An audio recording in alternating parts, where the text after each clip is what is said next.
কদিন থেকেই গরমের প্রকোপটা বেশ বেড়েছে। তারপরে যদি একটু রাস্তায় বেরোই, বাড়ি এসেই মনটা শরবত শরবত করে। কিন্তু যাই শরবতই খাই না কেন, নিজেকে রেডি করে খেতে হবে। তো ইচ্ছে তো হচ্ছে একটু আমপোড়া শরবত খাই, কিন্তু রোদের থেকে এসে আবার গ্যাসের সামনে দাঁড়িয়ে পোড়াবো, ভাল লাগছে না। তাহলে কি করি, একই রকম স্বাদ হবে, অথচ আগুনের সামনে দাঁড়িয়েও থাকতে হবে না।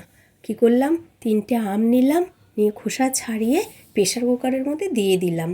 করছি যখন একটু বেশি করে করলাম, কারণ হচ্ছে এগুলো রেখে দেওয়া যায়, ফ্রিজে রেখে খাওয়া যায়। তো একটু জল দিলাম, দিয়ে প্রেশার কুকারে সিটি মেরে দিলাম। আর আমি চিনি আর ভাজা জিরে আমি আগে থেকেই গুঁড়ো করে রেখে দিয়েছি। এবার দেখো, প্রেশার কুকার থেকে বার করে এই আটিগুলোকে ফেলে দিয়ে একটু চটকে নিলে হয়, কিন্তু আমি সেটুকুনিও খাটবো না। আবার মিক্সিতে ঢেলে দিলাম, একবার ঝট করে ঘুরিয়ে নিলাম। তাহলে কি হবে, পরিশ্রমটা কম হলো।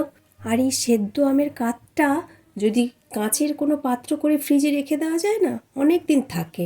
আর যখন মন চাইবে তখনই বার করে গ্লাসের মধ্যে আমের কাতটা দাও 2 চামচ, ঠান্ডা জল দাও, পরিমাণ মতন বিট লবণ আর চিনি দাও, ওপর থেকে একটুখানি জিরের গুঁড়ো ছড়িয়ে দাও, আর ডেকোরেশনের জন্য একটা গন্ধরাজ লেবুকে গোল করে কেটে নিয়ে গ্লাসের ওপরে গুজে দাও।